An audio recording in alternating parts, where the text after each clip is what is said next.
Huwag kang mag-alala. Hi, be. Hi. Anong ulam mo, be? What's your food?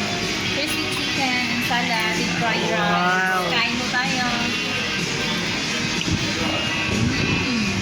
Ito yung Eid namin. Ito yung kaibigan ko. Kakahanap ko lang ngayon. O, diba? Kain na. Sige lang. Kain po.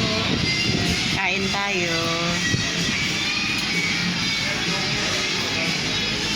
Ang ano niyang kumain, no? Kala ko isang doon na lang tayo sa baba, hindi natin nakain yan. Sabi ko sa iyo. Nandyan na, kumain ka. Oo, sige lang. Kumain ka na nga. Yung dali lang, i-ano ko lang para may i-ano ko. Wala kaming nagbaon pa ako ng tubig, oh. Tingnan nyo, nagbaon ako kasi mahal dito.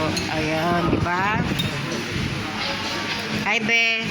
Ngumiti ka naman dyan.